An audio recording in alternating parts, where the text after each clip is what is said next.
All right, everyone, welcome back to this week's edition of the Fresh Takes podcast. A little bit cold, that's all right. Hopefully, we can provide some more for you with our takes, comments, and all the fun stuff as usual. I'm Paul Russo. Across from me, as always, the man, the myth, the legend, Nick Felice. Nick, how you doing today? Not too bad, Paul. It's a special Tuesday. You could call it that. We have our Super Bowl all set. Yep, we do. We have the matchup set and ready to go. Tiger Woods about to make his debut this week for 2019. Yeah, that's right. The Winston. There's my NASCAR thought going there. But Waste Management Open. NASCAR's coming around the corner. I see what you did there. Out in Tucson, though, for Tiger. But that is actually not one of the things we will be talking about today. No. Actually. We got something more important. More important issues at hand. Obviously, we'll discuss, Nick alluded to it, with the Super Bowl championships being set. So we'll discuss the NFL championships. We'll discuss the show The Masked Singer. That's a show that me and Nick like. Our brothers like. And we're going to get you to like it. Hopefully. It's a really cool show, honestly, and we'll discuss that a little bit. Thoughts on that. Predictions. I'll give you a little bit of a spoiler. I didn't really realize it when I was doing the title bars for today. There is a spoiler alerts, 3 of them specifically, in the title bar. So I'll give you a heads up on that. It's the people who've been eliminated so far in the show. So I'll give you a little bit of a heads up in case you do want to actually tune in. I'll give you a heads up on that. The NHL, they're at the All-Star break. They're at their, even, for most teams, it's a couple games over the halfway point. Got a couple games finishing today. And then for the most part, every team will be on their All-Star break for the next week or so. They play in San Jose this weekend. We'll discuss some NHL with you guys. Then the Hall of Fame for baseball will get some reactions from us. Spoiler alert. Spoiler alert's there. I guess technically speaking, of course. But, yeah, but we'll touch on that, obviously. And then the biggest news of the entire day. Yeah, we got a message in, so we'll hit that on the way out. It's not me this time. It's not Nick. It is not Nick. We'll hit that on the way out. But, to not get the viewers too excited, it is just answering not calls. That's a fair point. There's just one. That's a fair point. I know you're excited. Obviously, we hope that it's multiple. Some days it will be calls. Obviously, it's multiple here going forward that we hope. But, yeah, we got our first call, and we'll tackle that. It only took a month and a half. Oh, yeah, give or take. 2 months. But hopefully this starts 20. the avalanche for it, and we'll get into it. But without further ado, we're about almost 4 minutes into this thing, so let's get to our first topic. The NFL Championship weekend is over. The Super Bowl is set. Super Bowl 53. Obviously, the Patriots' 3rd straight year they win. We'll start there in the AFC. The nightcap of the game, actually. Feel like the general synopsis of our stuff might be kind of about the same thing of both games. I really don't want to really focus on that too much because the gameplay, especially in the second half and overtime, was really good for both games.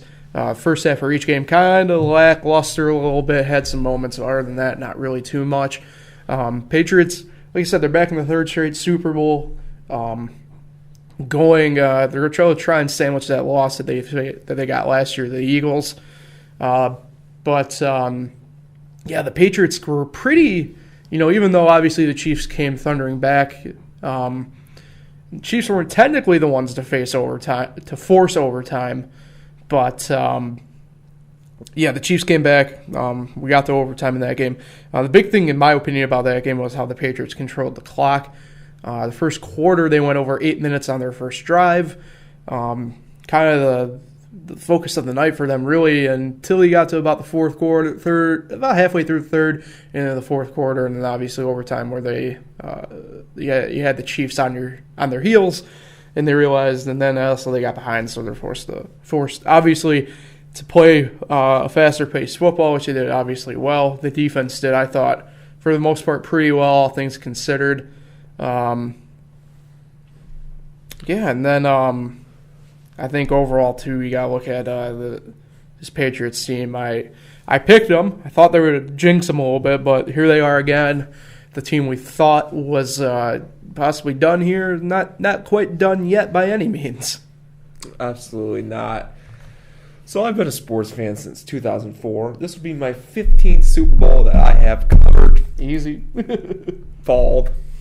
Whatever. But 15th Super Bowl, and man, I've seen the Patriots play about like 6 of them now. It's pretty.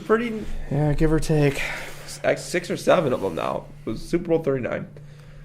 And then they were in 38. But anyway, so on this game, the Patriots are starting to feel like a little bit like the Golden State Warriors. Can you agree with that? They are. I mean, they were the Warriors before the Warriors. Yeah. But they're giving me a little bit of Golden State Warriors vibes. Like, what's the AFC got to do to get something going? And the only thing difference between Golden State and Patriots is that the West is actually probably the better conference in basketball. The AFC is not the better conference, really. There's not a lot of teams that scares you. So it's like, but let's talk about since like Super Bowl 38, right before I became a sports fan. There's only been 3 different quarterbacks other than 1 year Joe Flacco. It's been Big Ben, Peyton Manning, or Tom Brady in the playoffs. Peyton quit. He finally gave it up. Big Ben, his team's trash. And so it's got to be Tom Brady. Tom Brady, 3 straight years, 4 out of 5. I think Tom Brady, he's pretty good. Pretty good player. But if the Chiefs aren't offsides on that one penalty where they got the interception, the game would have been over. And it's just, let me get to the overtime rule. Paul, what do you think of the overtime rule? I'm in a proponent of having the college rule in the NFL. The college. Yes. See, maybe not start it as close, but maybe someone like put them on the 40 or 35 or something like that. I'm all right with it. It's just I want both teams to get a shot at the ball. Well, that's the main thing. That's guaranteed in college. Yes. Both teams have the shot. See, because when I look at it, when you think about it, they are. Just look at me. when you think about it, so Pat Mahomes didn't even get the ball in overtime. That's like in the NHL. If they went to shootout, and the first team that shoots and they score, the game's over. They're not even going to give the other team a chance. Or in like baseball, in the extra innings, in the top half of the inning, the team scores, so the game's over. It's like they're expecting the defense to do something. I mean, the way the NFL is now, the offense, especially those 2 teams, there was no chance Pat Mahomes getting the ball. Even though they came 3 times, 3rd and long. They couldn't stop them. And the Chiefs defense had to make a play. They didn't. But like I said, they intercepted Brady there. The guy was offsides. Today, Chiefs would have won the game. Yeah, it's you had a couple calls there, especially down the stretch on the Chiefs that kind of make you wonder. There was the roughing the passer call that I think we can all agree probably wasn't a roughing the passer call, obviously. But I mean, it's like I said, I don't want to dwell too much on the calls in either game, really, even though they were the main focal point. What's odd is on the same play there was the roughing the passer call, however, and I didn't really think it was at first, but looking back on the replay, Edelman did have a pass interference call that could have been charged against the Chiefs. A lot of grabbing and hugging. Seems as though he might have pushed him to whoever was on him. But yeah, certainly an interesting thing there.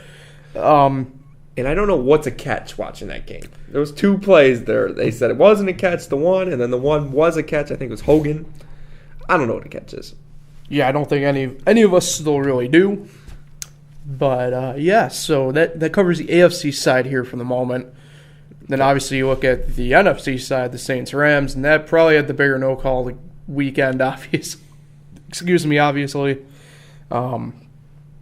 What's really weird about that game, right, is, at least in my opinion anyway, how the first half of that game was pretty pitiful, really, from what you expected from both offenses. I didn't think the Rams really got too much to Drew Brees in the first half. Obviously, there was a couple rushes and everything like that, but nothing that really, I think, determined the game too much. And then, obviously, the Saints' big issue on defense was losing Sheldon Rankins. You could tell that was definitely missed, I think, overall. NFL, I mean, if you haven't heard of him, you should, at least by now.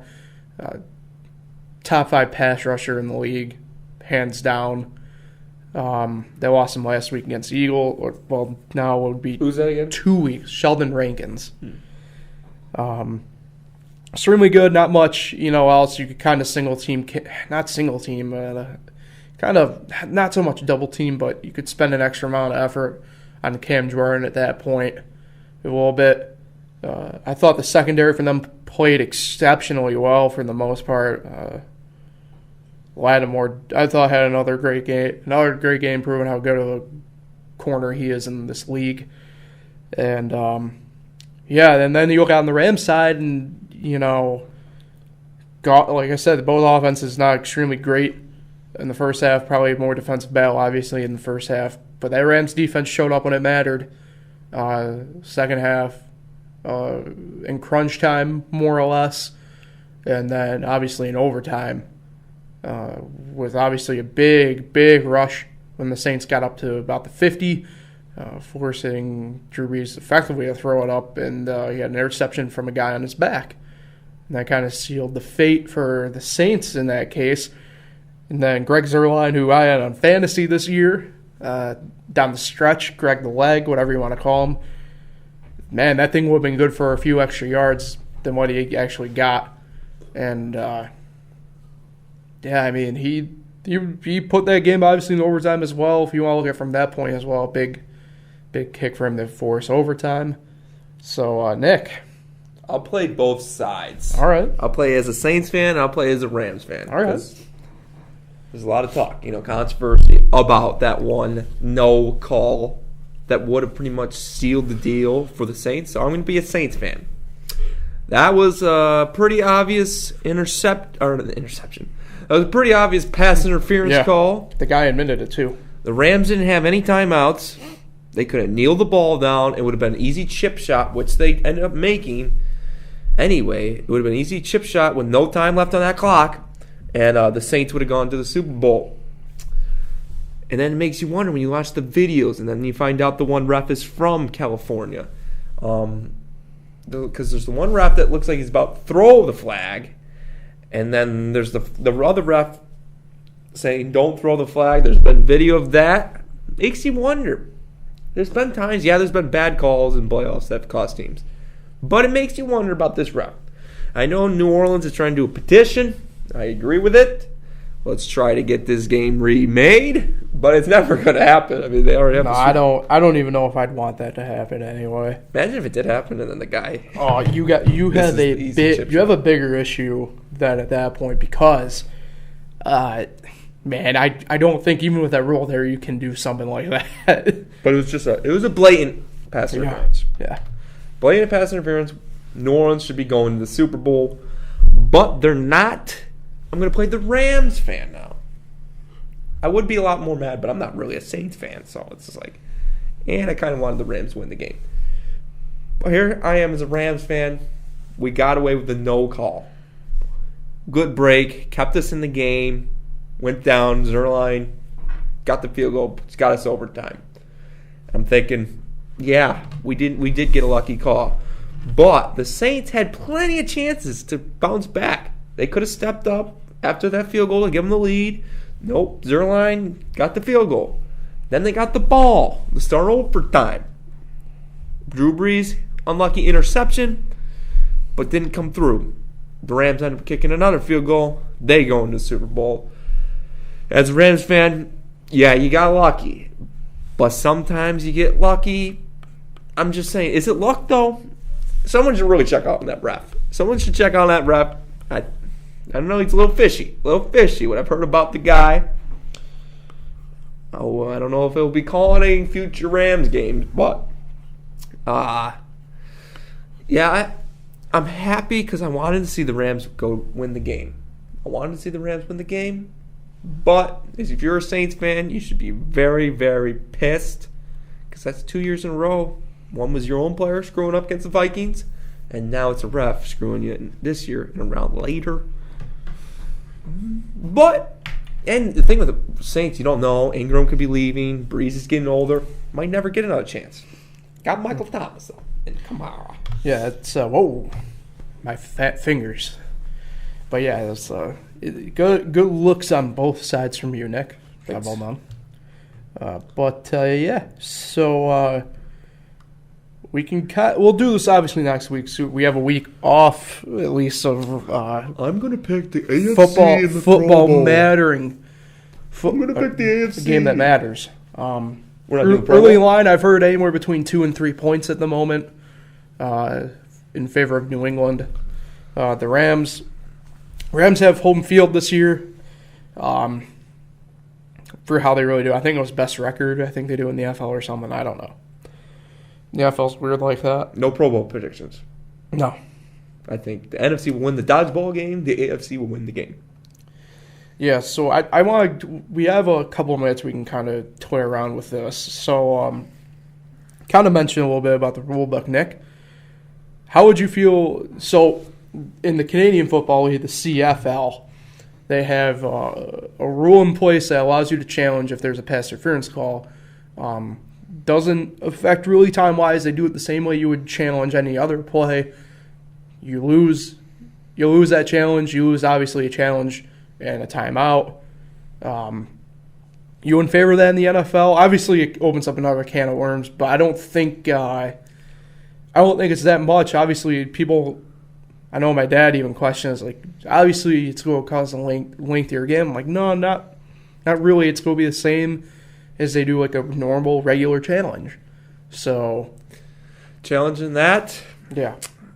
Sure, I'm with it. Like, if it's obvious, I want to get the obvious calls right. But if it's like questionable, then it's like challenging a foul in basketball. It's like, you can even look at the replay. I mean, what's a foul? And sometimes you just don't know. But the obvious ones I want to get right. That game in the Saints game was an obvious one. That needs to get right. Yeah, that you should get right anyway. So good to see that we got your take on that. But we need to change the overtime rule. Need to change the overtime rule. That needs to get done. Yeah. I think we can agree on that one. Yes. Some way or another. So that in mind, we'll transition for the moment away. Well, spoiler alert. We're at that point already. I'm going to say spoiler alert. We're jumping into the Masked Singer. Where I would say we're fully transitioning from football, but if you watch the show, not quite. That is because of the Masked Singer. Really great show. We'll dive into it. But 2 of the 3 people eliminated so far, football background. Antonio Brown was the first one. If you pay attention to anything sports-wise, really, you knew this probably already. Well, explain the show first. Yeah, so the show's actually originated from Japan. It's based off of the show in Japan. The Masked Singer, so you have, it's a group of, it's 12, initially 12. Mm-hmm. And we are down to going into tomorrow 9. 5 will be going tomorrow, 5 contestants. And, so there are 12 different things. We had the peacock, the hippo, the monster, the unicorn, the deer, the lion. And these are just costumes. Yep, the costumes. Rabbit, alien, raven, pineapple, poodle, and bee. Now, all these are performed / play, however you want to really call it, by celebrity in some way, shape, or form. Whether it's athlete, actor / actress, singer, entertainer, however way, the list goes on kind of with it, potentially anyway. And so what they do with the costumes, obviously you can't see who the person is. They also, outside of singing, they disturb their voice. They change it. So outside of that, so obviously they kind of sing on their own for the most part. Some of these performers do have a little bit of an assist with it. So, yeah, at the moment, Antonio Brown was the first one limited off. He was the hippo. Tommy Chong was 2 weeks ago, technically now. He was the pineapple. And the deer last week I voted off. Or not vote. Not, well, yeah, it would have been voted off. The way they do it's kind of weird if you haven't watched. You kind of vote. I mean, now it's a little bit different. But you vote who you like the most. And I don't know how they really tabulate it from there. At least this way we do know with not an even early number. Episodes, it was a knockout kind of deal. Whoever's bottom in the matchups. It was kind of a knockout type deal. And, yes. But yeah, so it's a really cool show. So if you come in last in voting for the episode, you are going to be en masse and you're out of the competition. The whole goal, they keep giving out clues.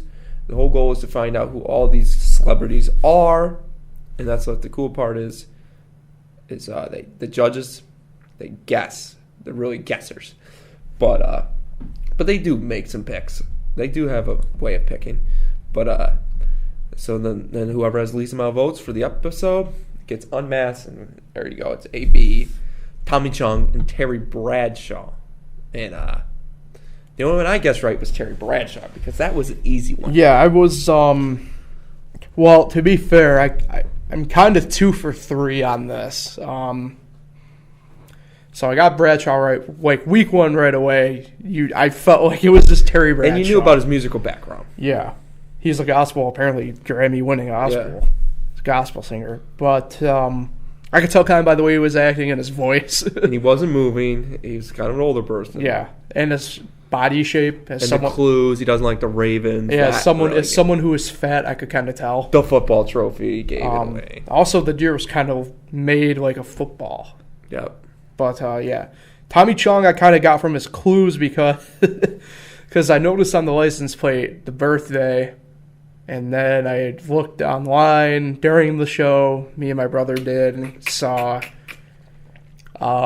And then I was so confident, though, that the hippo was Odell Beckham Jr.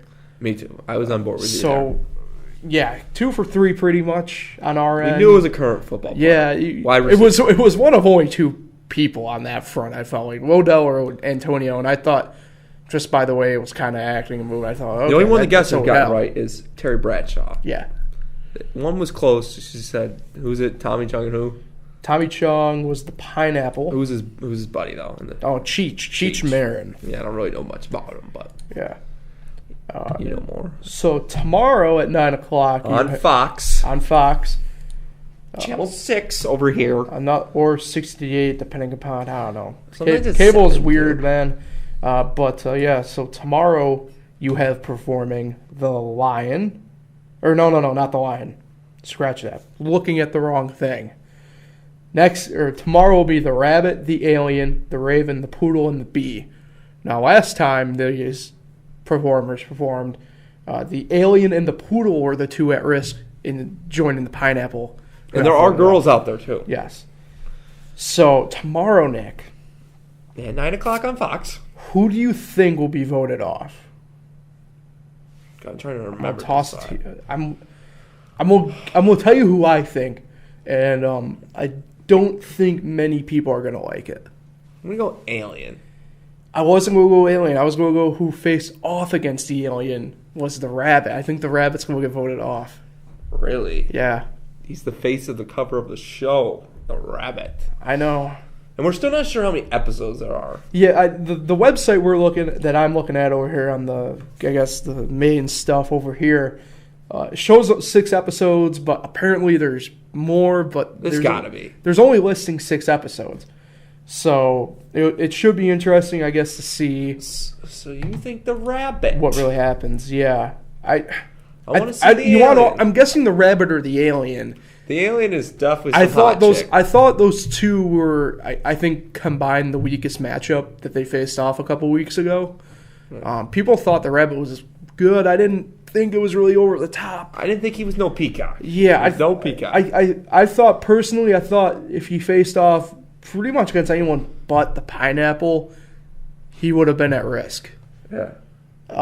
So. And I'm assuming they're going to do it like last week where they're all at risk. Yeah, we have all 5 out there on your own and kind of doing their own thing. I want to see who that alien is. Yeah, the alien. A lot of questions ahead, I guess. We kind of, man, the big one I feel like that's the biggest mystery in all this is the monster one.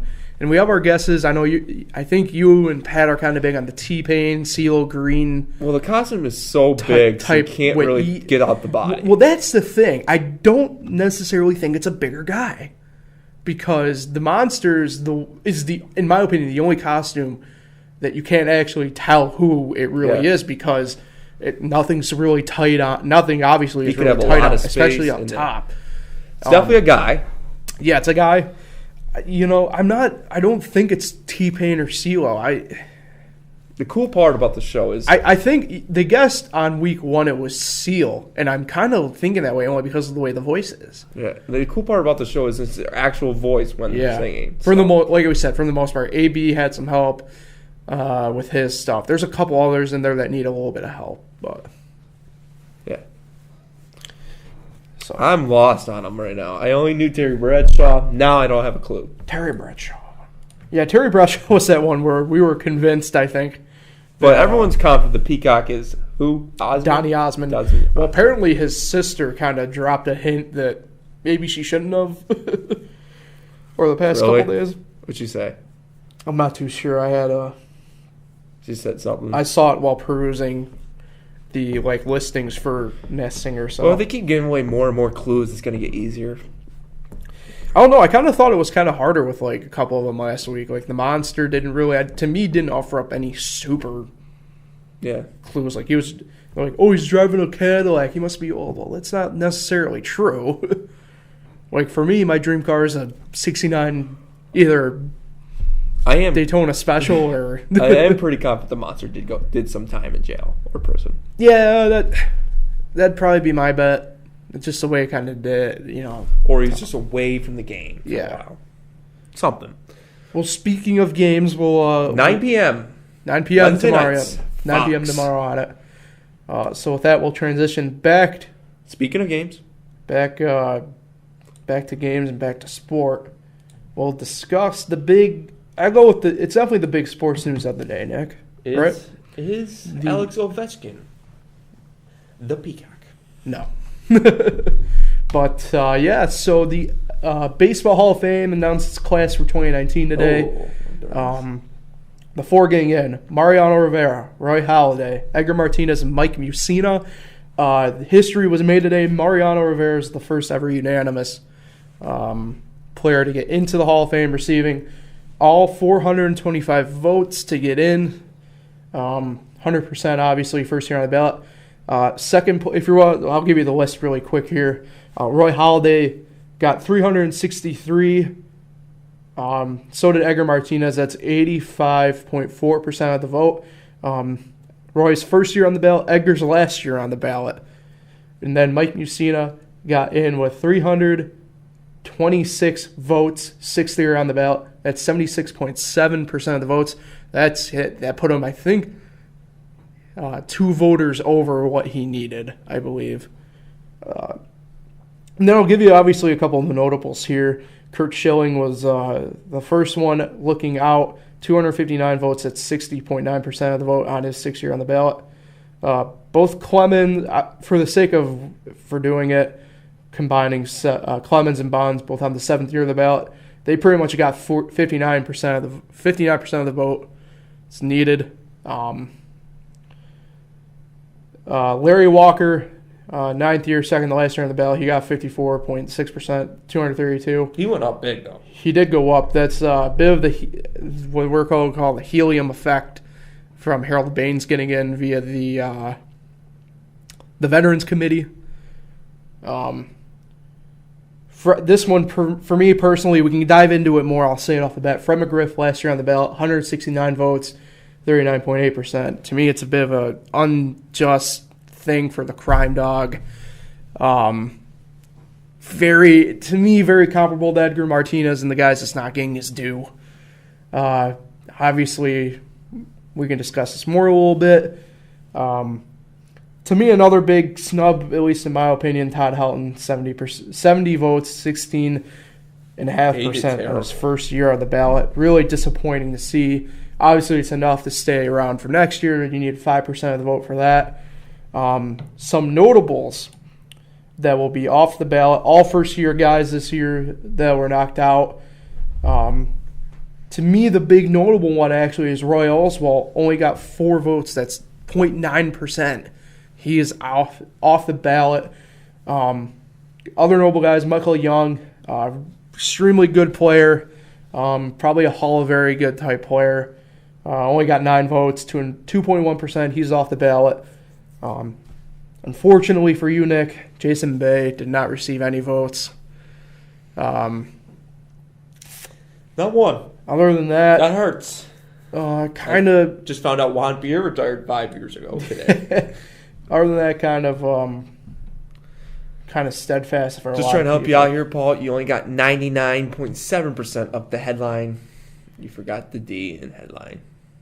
Yeah, I did. Heel line. E-line. Yeah, just here to help. Either way, that's what we got here. So, Nick, I'll toss it over to you here. Just trying to help. What are your takeaways from the Hall of Fame this year? Well, there's the big one.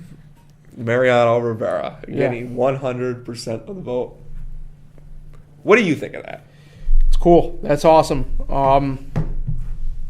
It is stupid that he's the first unanimous person. I can tell you that. A relief pitcher. No, not so much that. Just think about the names in the past year that kind of pop up. Big one being Griffey. He was the first guy. I guess next in line, however, if you want to call it that, whatever you want to call it. Yeah, guys like Griffey, Babe Ruth, these guys that were the first class in, the Babe Ruths, the Honus Wagners, right? They weren't. None of them are unanimous. I know. This is just a recurring stupid human problem that we've had. Really stupid to me. Even for the special ballot for Roberto Clemente, he wasn't unanimous. Yeah, it doesn't make any sense. So it's one of those things where you look through time period. Stupid. How did Griffey regardless, he should have been unanimous anyway. But I just named you 4 other guys that should have also been unanimous. But they weren't, and Mariano was. Mariano. Yeah, I know. Yeah. It's just he's a closer. He plays 1 half inning a game. He's a Hall of Famer. Don't get me wrong. I'm not saying he's not. But the first and the only unanimous, and it's him, gets me worried because I don't want to jump into it, but next year is Jeter. Next year's class is interesting, but we'll jump into that, like you said. Yeah, I just want to make a point here. So it's I'm worried that Jeter is going to also be unanimous. Now we're talking about, you hate when I talk about Yankees, but I'm going to talk about it now. Mariano and Jeter could be the 2 unanimous people. And they're not even top 10 Yankees. Not even top 10 Yankees. Interesting take. Yeah. They're not even top 10. Even from me, who is a Derek Jeter, I don't know if I want to say hater, but I don't buy into the hype that I am a Derek Jeter hater. I think he's very, very overrated. Yeah. He's not. Mariano could be a top 10 Yankee. Jeter is definitely not a top 10 Just out of Yankee. curiosity, I want to know who your top. Just give me even your top 5 Yankees are, because I'd be really intrigued. You got the Babe. Okay. Babe Ruth. Joe DiMaggio, Lou Gehrig. Yeah. Joe DiMaggio. Let me think here. Lou Gehrig, Joe DiMaggio, Mickey Mantle, 61. What's his name? Who's 61? Roger Maris? Yeah, Roger Maris. Really? I don't know. I've never seen him play. I just heard the name. But these guys are definitely better than Jeter. I mean, I've seen some of their stats. I don't know. I'm not a Yankee guy because I have that 27th title, but But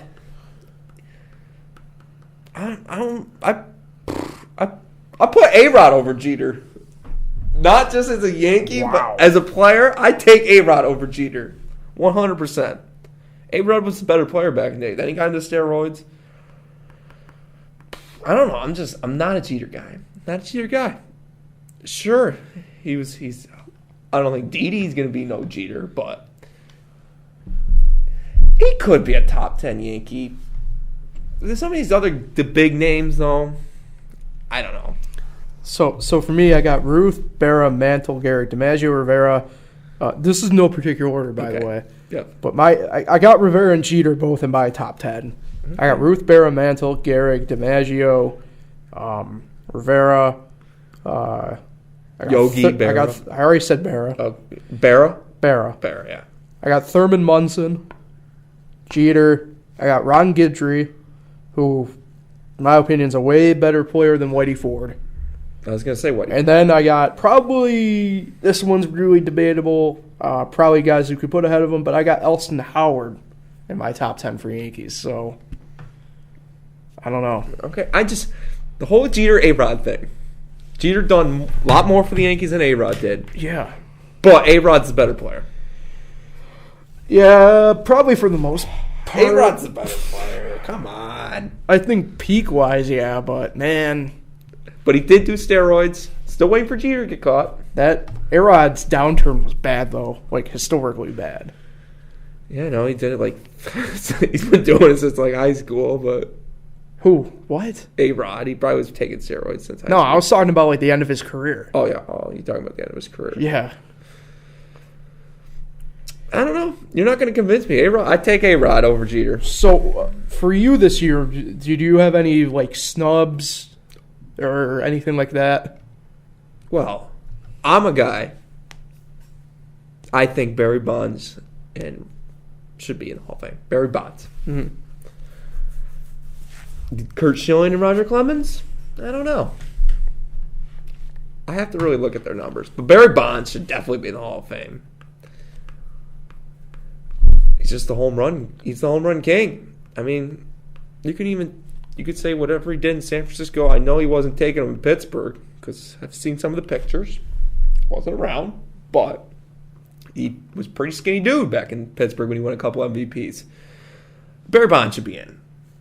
Now I'm going to talk about the guy that did get in. How did Mike Messina become a Hall of Famer? Really?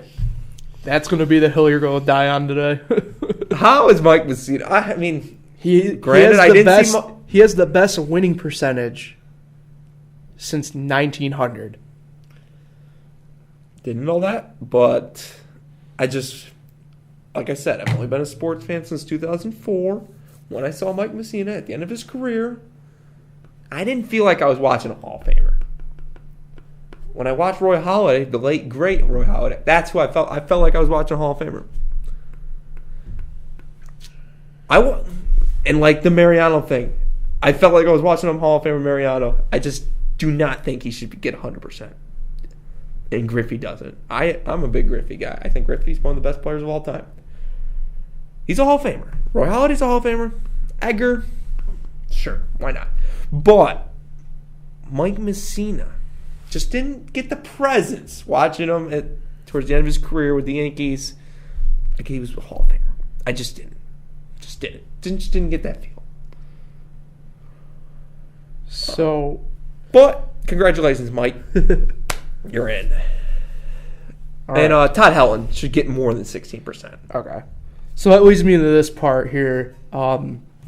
Obviously, taking a quick look ahead to next year's who we got thing. Some notable first year. Obviously, you bring up Derek Jeter, Bobby Abreu, Jason Giambi, Cliff Lee, Rafael Furcal, Eric Chavez, Josh Beckett, Brian Roberts, Alfonso Soriano, Carlos Pena, Paul Konerko, Chone Figgins, Marco Scutaro, Brad Penny, Raul Ibanez, Jason Bartlett, interesting guy in Adam Dunn, in my opinion, Lyle Overbay, J.J. Putz, Ryan Ludwig, Jose Valverde, Alex Gonzalez, Jamie Wright, Joe Saunders, Pirate legend Nate McLouth, Heath Bell, Kyle Farnsworth. I could go really deep into that list if I really wanted to. But next year is an interesting because, to me, there's only one true bona fide guy in Derek Jeter probably getting in next year from that first group. obviously, kind of looking at this, I'm a guy who, if I was a writer, I'd be putting 10 guys in. And I think next year I only have one first ballot guy getting in. Fred McGriff was 1 year off. He could have got in next year. He would get in next year, I think. But he'll probably get in by the Veterans Committee. Yeah.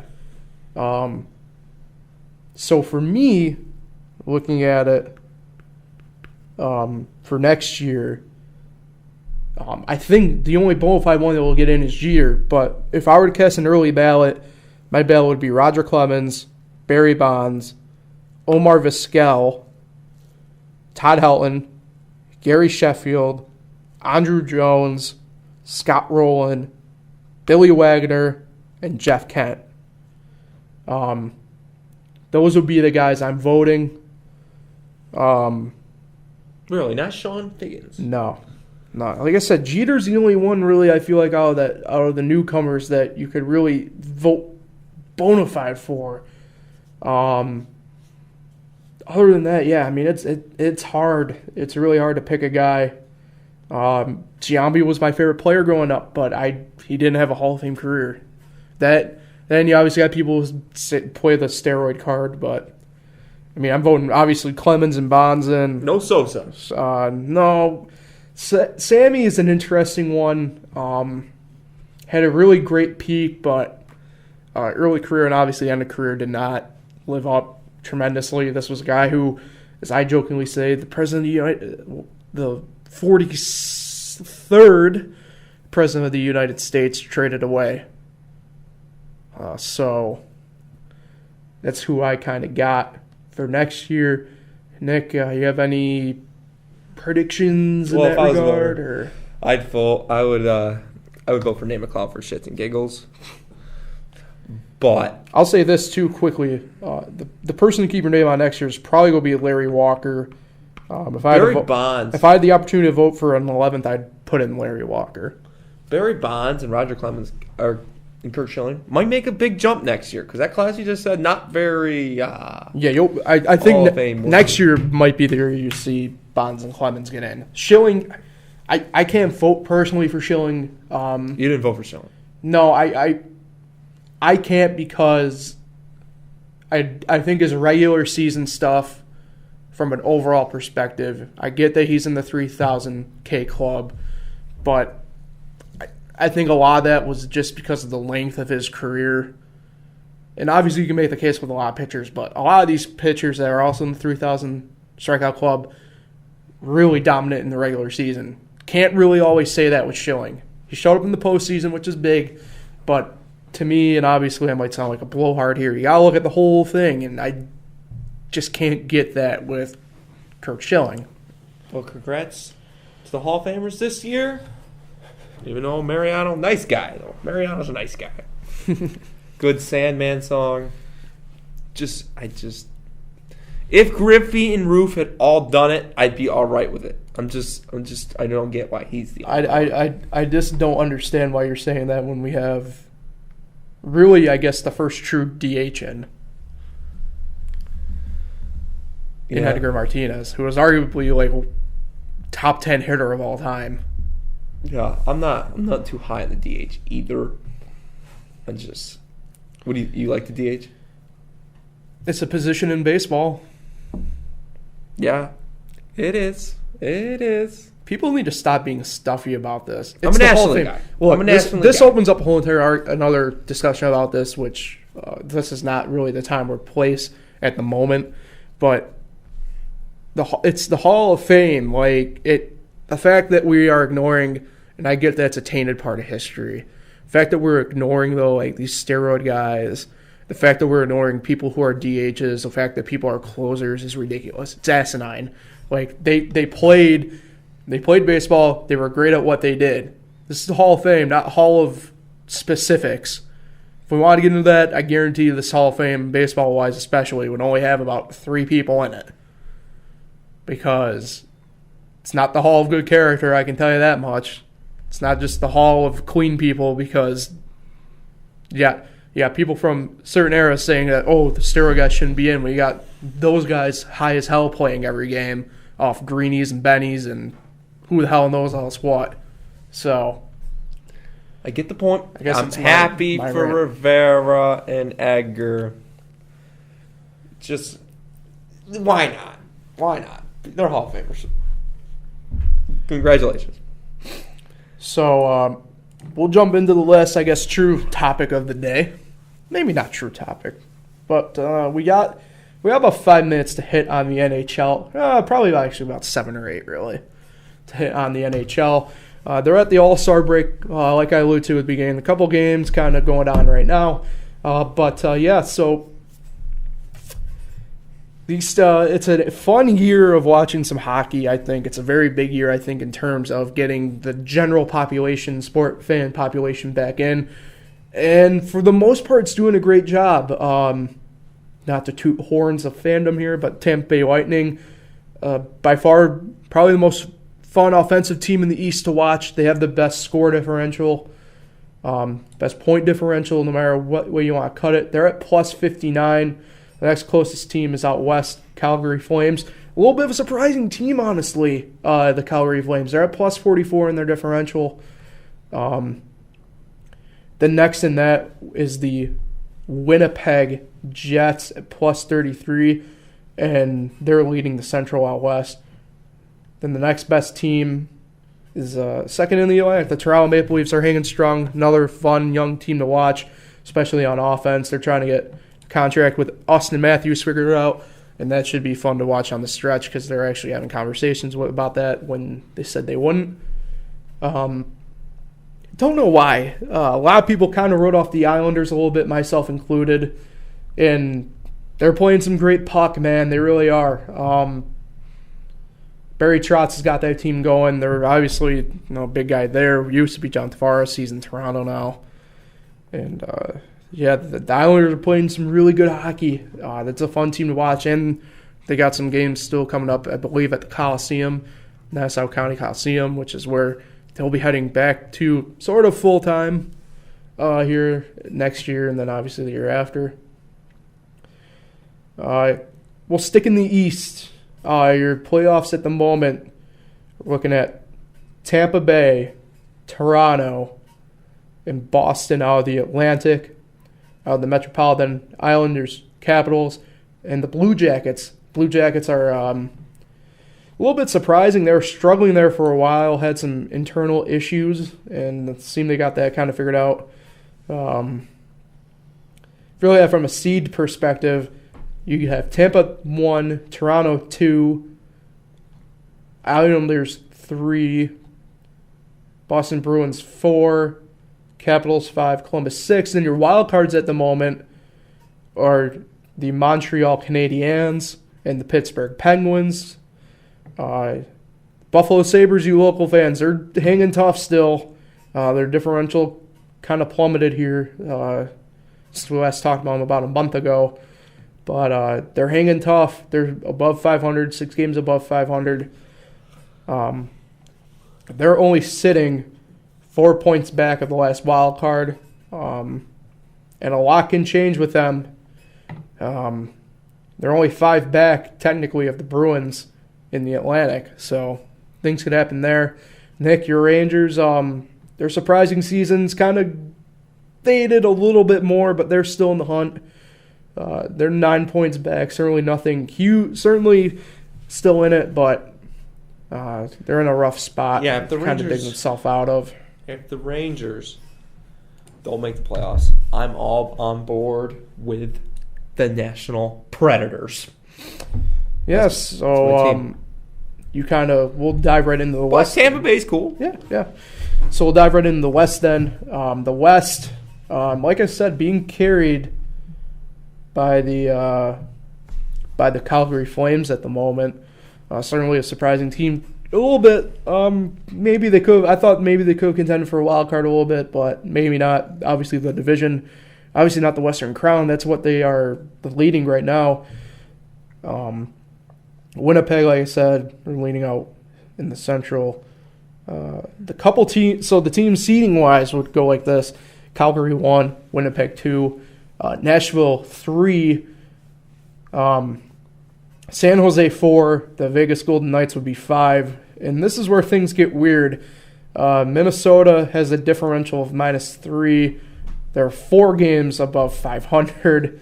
So the Wild are in at the 6th spot. And then the first wild card is the Dallas Stars, differential of -2, 3 games above 500. Same thing with the Avalanche. They're 3 games. They're the second wild card, 3 games above 500 with a differential of +10. They got a lot of high scorers out there, really led by Nate McKinnon. So certainly going to be fun to watch down the stretch. Some buyers and sellers to really pay attention to. The good old boys, as I call them in the hockey, the Detroits, the Chicagos, they're in interesting spots. They got some young talent, but I don't think they will compete even next year.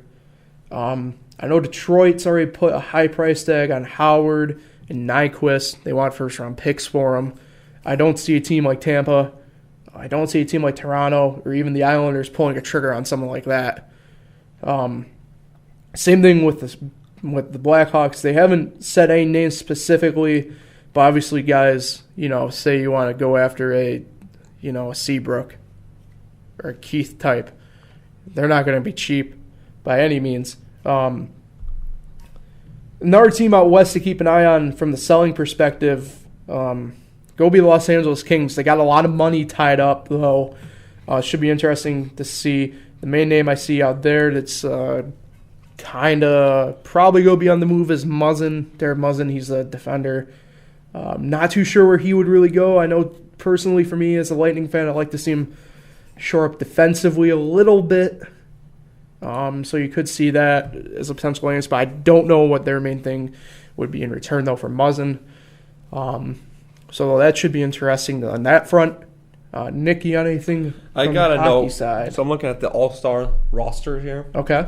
Is this true? Sidney Crosby, it's only his 4th All-Star game? Maybe that he's playing in. Yeah, it might be playing. Yeah, I remember with hockey for a while, they've kind of strayed away from it. They had the Olympic break. Oh, yeah. And then they took that away. But a lot of these guys will play in the Olympics and skip the All-Star game. So that's true. It's very true. Guys like Crosby, Ovechkin got it in this year. I think Ovechkin was actually a captain. He was. But he's skipping it for rest. So yep. The Metropolitan team does not have a captain. I am nervous. Yeah, the Metro. They do have Lundqvist. I'm betting the Metro division captain. Well, it was Ovechkin. It hasn't said anybody else. Not too sure who they'd go with. How about the King Henrik? And I'm looking at it. It's a very young All-Star game. Yeah, well, that's the beauty about hockey right now. They got young guys, they got young stars. A lot of first, second year guys. Connor McDavid's coming into his own, in my opinion, especially from a personality perspective. The oldest guy is Kane in his 8th, and the next is 6 times. So yeah, really young. I like the idea of the All-Star game. It's pointless to begin with. Like, the games don't matter, but it's just for the fans. I love the playoff, the semifinals, finals. I think that's pretty cool. Yeah. I think the NBA should come up with that. Because basketball, you can play a bunch of games. Mm-hmm. I like to see KP and Joel and Kyrie on the Knicks playing in the Atlantic Division. Huh? That'd be pretty cool. Yeah. So we'll get away from that and we'll move into the last portion of business to get to today. So the big Nick, one. The big thing. We have a message here. I'm gonna get the headphones. Grab the headsets. Nick, you got yours on? Got mine on. All right. So we got a message here. Let's give a listen here. Hey, this is Michelle from Seneca Falls. I know this is typically a slow sports time of the year, and I was just wondering, big sports fans that you guys are, what's your favorite sports movie of all time? And since you mentioned it a couple weeks ago, how long do you think this year's Iditarod will go? Can't wait to see you guys tonight. Bye. All right. So she called today. She did call today, so thanks to Michelle for calling in. Michelle sounds hot. I wonder if she's single. That's real weird that you say that about my mom, so... What? I could tell that's my mom's voice. Thanks, Nick. It's really weird. Yeah, now it's awkward. But yeah, so favorite sports movie. Let's start this. Yeah, Iditarod's a set length and time, effectively. Don't know how long it will go. Don't even know when it is really. We'll have to do research on that. Favorite sports movie, Nick. I'll go to you first. I'll go to you first. What's your favorite sports movie of all time? I'm gonna surprise you. I'm gonna go Rebound with Martin Lawrence. That is my favorite sports movie. It's just, I mean, you talk about some great coaches, and I wish we had a penalty box. I'd put you in it right now. We have some great coaches in the games today in basketball. But what that Martin Lawrence dude did to that team, he turned around that team into the JV championship against Joe from Family Guy, who's the coach of the Vikings. I mean, and we're talking about bad calls. How about that ref? The game was over. He blows the whistle 30 seconds after the game was over, calls a foul. The kid that throws up all the time I'm sorry for the spoilers, makes the 2 free throws at the end of the game. You can't draw a better story. And he showed up in the second half. In the second half, he was going to go back to collegiate basketball. That's a great story. He turned that team into a JV champs. Yeah, so that's a really interesting take on your part. I just learned what the word Iditarod meant.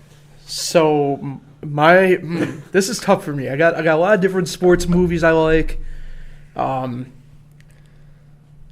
this one is tough for me actually. Michelle stumped you.